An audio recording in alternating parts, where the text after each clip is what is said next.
नीति का फैसला असद तेरा फैसला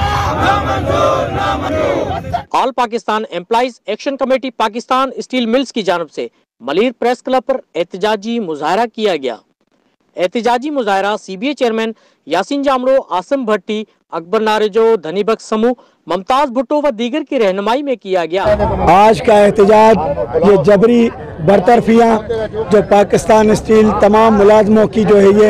जाली इंतजामिया करने जा रही है और 99% जो है वो लेटर तैयार हो चुके हैं और वो रात जब पता चला कि वो लेटर भी लेके फरार हो गए ऑपरेशन बिल्डिंग से और 2 बजे हम ऑपरेशन बिल्डिंग पहुंचे कि हम वो लेटर इनसे लें, लेकिन वो भाग गए। और हमारा मुतालबा आज का ये प्रोग्राम का जो महवर है वो यही था कि ये जबरी रिटायरमेंट जो है हमें मंजूर नहीं है, पाकिस्तान स्टील मिल को चलाया जाए और दूसरी सूरत में ये जो रिटायर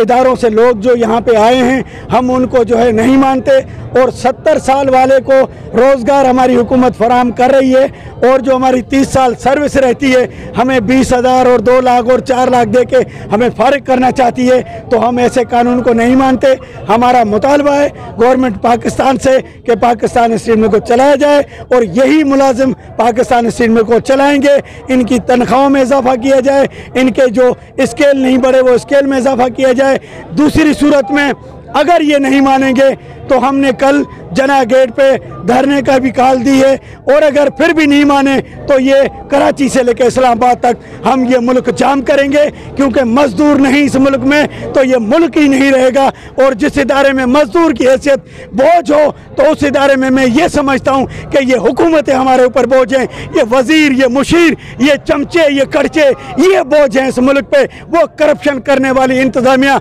आज भी मौजूद है और लाखों रुपए पे 75 लाख पे एक रिटायर वकील हायर किया गया है जिसने ये कानून इनको बताया है कि इनको जो है ले ऑफ सिस्टम दे के 20-20 और 2-2 लाख दे के इनको फारिग करो। तो हम उस वकील पे भी लानत भेजते हैं और इस इंतजामिया की सोच पे भी लानत भेजते हैं और उन मिनिस्टरों पे भी लानत भेजते हैं जो हमें हमारे बच्चों का जिस्म का कपड़ा छीनना चाहते हैं, हमारे बच्चों की तालीम छीनना चाहते हैं। हमें बजाय एक मुखलिस शहरी, मोअज़्ज़िज़ शहरी की हैसियत से ज़िंदगी बसर कर रहे हैं, हमें हन हाथों में छेनी हथौना छीन के ये हमें मशीनें देना चाहते हैं, हमें दहशतगर्द बनाना चाहते हैं। हम ऐसे कानून को ऐसे इदारों पे लानत भेजते हैं।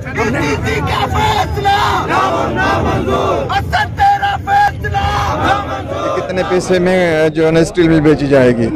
लेकिन उससे पहले पाकिस्तान स्टील के एम्प्लॉइज़ को निकालने की साजिशें शुरू कर दी हैं और अफवाहें ऐसी फैलाई हैं, कह रहे हैं कि जी लेटर निकल गए हैं। रात को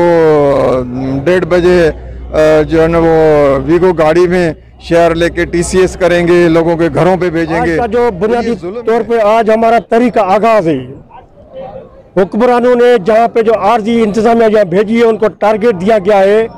तब पाकिस्तान स्टील की रियासत की मशीनरी की हमें ज़रूरत नहीं है। आप 8,500 मुलाजमीन को जबरी तौर पे बरतरफ करके जो स्टील मिल से वाबस्ता 12,000 एकड़ कोर ज़मीन पड़ी है, किसी तरीके भी माफिया की नजर है और माफिया हुकूमत वक्त ने जब बरसर इख्तिदार नहीं थी, वो अपोजिशन में थी, उसमें वादा किया था पाकिस्तान स्टील के जना गेट पर आके जनाब आरिफ अलवी साहब ने, मोहतरम वज़ीर आज़म साहब ने, असद उमर साहब ने, दीगर लोगों ने उनके साथ आके कहा था कि हम इदारे को बहाल करेंगे पाकिस्तान स्टील। और दूसरे लोग चोर हैं, उन चोरों के दौर में तो वो इदारे चलते रहे, लेकिन जो सौकार आए, जो भी अच्छे लोग आए, नमाजी परहेजगार आए, आज वो इदारा बंद करने जा रहे हैं। रहनुमाओं का मजीद कहना था कि हम किसी भी सूरत हुकूमती फैसले को तस्लीम नहीं करेंगे। अगरचा हुकूमत अवम दुश्मन पॉलिसी से बाज न आई तो तामरग घड़ी तक बच्चों समेत भूख हड़ताल करेंगे। कैमरामैन मुमताज चांडियो के साथ राजा बलोच, वर्ल्ड न्यूज़ उर्दू, कराची।